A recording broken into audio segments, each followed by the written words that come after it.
It's Sarah from the Support Worker Store. Today I've got Natalie. Now, Natalie, you've had to change things. I have. I revamped the business just to add to my life. So you've gone from BCJ Recruitment to StellaFortis Consulting. Why? So the reason for the change is because kind of organically over the last 4 years, the business has gone from purely recruitment to other kind of people advisory services. So, and in the beginning, I was really only dealing with private allied health services businesses. But because of my affiliation with Coco Support Services, I've just gone bang into the NDIS space. So what we're doing now is we are providing, NDIS recruitment workshops.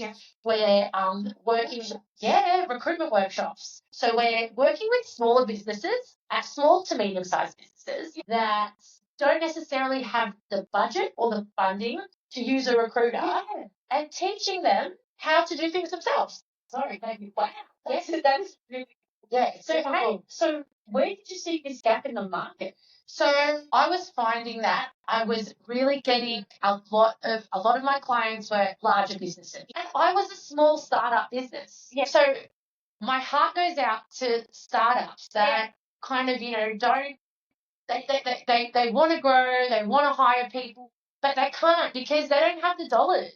So what can I do to help them? So I just noticed if you're a small to medium-sized business in the allied health and NDIS space, you need OTs, you need CGs, you need psychs, you need BSPs. You don't know where to find them, how much to pay them, the best way to manage it, and that's what I know. And that's where I'm like, you know what? Small to medium-sized businesses don't know this stuff. I'm coming in and I'm going to help. So the courses that you run, are they in person or are they online? Both. In person and online. So if I was looking at your business and I go into your website, are they available to buy right now? Yes, so they are. So I don't have like an actual online buy this thing shopping.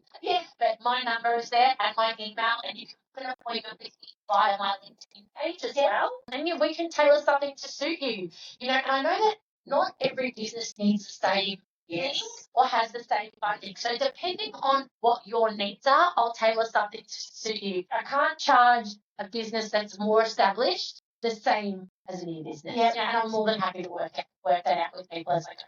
All right. So you've got the business part there, right? So you do recruit support workers. I do recruit support workers. Support workers still. How do you find support workers to match businesses? It's really hard. It is hard to find support workers. I'm gonna lie, I'm not a miracle worker. But I have learned in my time. I've been doing this for nearly 20 years. It's too long, but I love it. So I think the first thing is the dollars and the location. So like I was speaking at an event earlier, I mentioned, for example, if you're in Melton, you're an NDIS provider or any service in Melton looking for a support worker, the first thing I do is go on LinkedIn and I specifically search Melton support worker. What does this particular organisation need?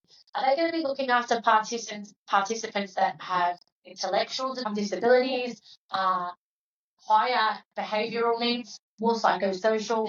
Let's understand that. And then when we're searching, we search for support workers that meet those requirements. We filter everything else out. We also we can advertise on specific Facebook groups. And I think I'm in a position where I know I can ring Sarah. I can say, Sarah, do you know any support workers? The power of the people. Referrals. Like, I know someone in this area. Call them. That. So this is your message, guys, support workers. If you haven't got LinkedIn, do so, because they're actively looking for you. Always. And just a very important note to make. If you are actively looking and you have a LinkedIn profile, there is a section that you can go to in your settings to change your profile to list as open to work. So when you're listed as open to work, you are just going to get bombarded. And you're probably going to have too many options. But it's a good problem to have. And I know for me, because I don't want to spam people either. If they haven't listed themselves as open to work, I'm probably not going to approach them because I don't want to bother them. So that's what I do. I actually read what people have on their profiles. So I just think if you're not listed open to work, you probably don't want to be contacted. Maybe on occasion people do, but it's just it's good to have that. So this is millennial me. I treat my LinkedIn profile like a MySpace page. It's everything.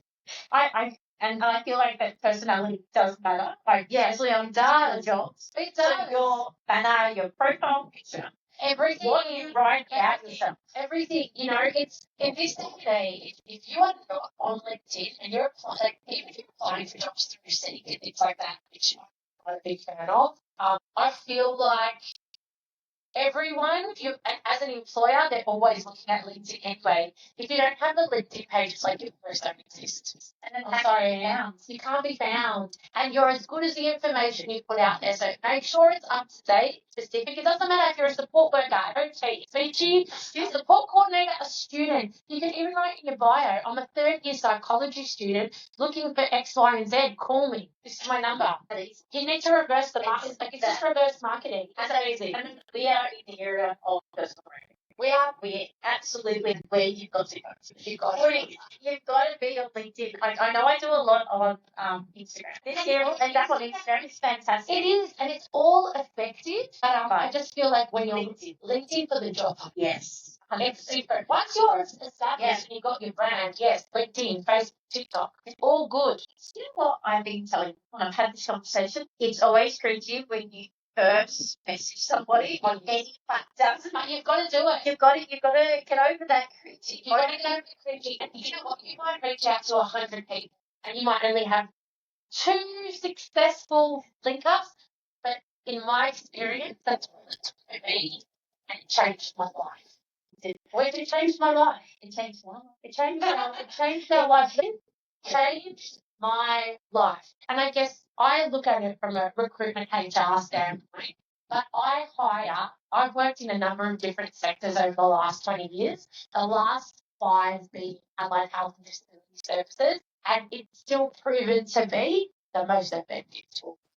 It's just like this. Well, I looked at LinkedIn because, and I'll be honest, I wasn't a big fan because I like to be quite colourful and bright. You can be. I can now. Of course you can. I didn't realise at the time that I know now, you can actually schedule on LinkedIn. So if you're a business owner or a support worker and you've got something to say, you want something to share, you can actually put them on schedules on LinkedIn using Canva and using LinkedIn. I know that like the analytics sometimes isn't always the best. Yeah. But if you're typeful, yes, it can be done. It can be done. And, I love working in partnership with individuals looking for a job and other organisations. And I'm always more than happy to share things. I feel like a lot of independent support workers as well that are going out on their own, what I ask them to do is create a one-pager, tag me in it, and I will pimp you out. I have over 30,000 people following me on LinkedIn, and that's taken me 20 years to get to that point. But and this is another thing too, people feel like you need to get out of that kind of reactive, responsive right now mentality. You kind of have to be a bit patient and think more long term. Create and adjust as you grow. Make sure your LinkedIn page and all your social medias reflect the growth and the change, and people will respond to that, and that's how you build up a following. I had a meeting with 500 people. That's it. Yeah, you're smashing it. Now I'm at, I think, 1,000 something, and that's just me posting because you're authentically you. Yeah, and you know your niche. You don't go. You stick to what you know and do it really, really well. And that's what I found I needed to do as well. Like, I still have, because of my affiliations with the tech sector and the telco sector from way back when, I still get people approaching me, can you help me fill this IT job? Or can you help me fill this project management role? And I don't, not that I'm in ever a position to turn down work, but it's not where I want to be and it's not where my heart is at. And I feel like if you're true to yourself and all your social media is reflecting that honesty and that integrity, you're gonna kill it. You're gonna kill it. Simple as that. You're gonna stick at it though, because you're gonna have lull times. Yes. And you're gonna be like, no one's noticing me. Yes. Keep going. Watch what other people are doing.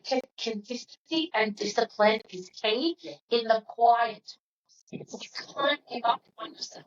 Yes. Got to keep going. I'm a mum, you're a mum. I don't know how I fit half the stuff in. Exactly. I'm a scheduler. You got to. We're entrepreneurs. You got to do it. You just get it done. So I know we're going to get it done. No one else is going to do it for you. Because you're a millionaire, you'll have other things. Until then, you're going to be feeling opposite. Yeah, you've got to be consistent. I think that was the big change when it came to LinkedIn for me, was that my consistency had changed from the beginning of the year to now. That I have more to say, but also it's not just posting; it is also responding to other people's posts. It is response, responding to posts, responding to calls, responding. I have a rule. If someone's made the time to call me, send me a message on LinkedIn, Instagram. If they've made the time, I give myself 12-hour rule. You have to get, because we are all busy. Sometimes you can get back to people straight away. But I won't go to bed without getting back to that person that day. That's a non-negotiable for myself, because I expect that of others, so I do that. Or even if I can't get back to them fully, I've seen your message. I'm so sorry. I'm really busy. You and I, let's book in a call on this day. Yeah. 2 seconds. We've all got our phones in our hands all the time. Yeah, exactly. I do put overnight, but I feel that happen. Exactly. I feel like as I'm going along and I'm putting a lot together, I did start my moment on Instagram, and then I have moved to different platforms to get different reaches. Yeah. I will say that my LinkedIn reach has got me straight to the business owners. It does, because you can be really specific in your searches. You know, if you are looking at, you've got a bunch of support workers or you're a support worker, go on LinkedIn. You want to be reaching out to either the HR of the company, person in charge of hiring.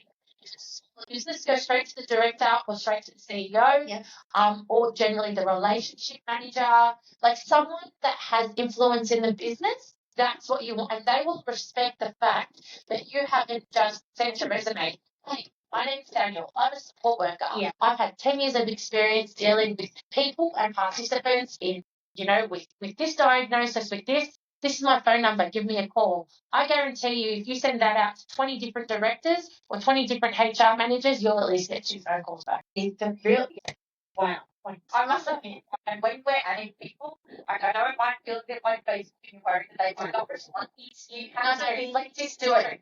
Take it and just get it over and done. Like I was saying to you earlier, if you are using LinkedIn, use it, your connections wisely. You get 250 connections every Monday at 10 a.m. They won't roll over, so use them, and then you'll get another 250 the next Monday. Connect with people, connect with support worker management, connect with any job. If you're a speechy, practice managers that are going to be involved in the hiring in the areas that you want. Just exhaust your connections. When they accept, send them a message. There's a difference. There's one that is connecting and one is a follower. Yes. What is the difference between two? Can I just follow somebody or do I have to connect? You have to connect. I have to connect. Yes, the following. Yeah, connect. Who cares? The first thing they're going to do is connection. 200. I get a 50% response rate every week. Yeah.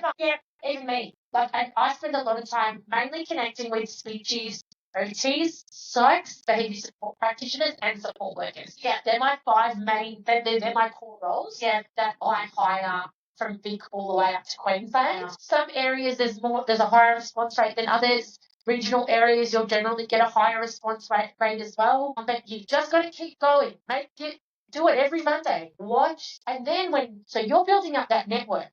When you post, then you're going to get more interactions because you've built your network and it's been specific to what you want. Yeah. So now when I post a job on my LinkedIn page, for free, by the way, you've given me so much information on LinkedIn. It's a good thing because support workers need to be up. Yeah, they do. You really, really do. Get on the Facebook groups, support worker tailored Facebook groups. And if you need some more information on which Facebook groups or any advice on LinkedIn, Sarah will probably share my deeds. But Natalie at StellaFortis.com.au. Email me.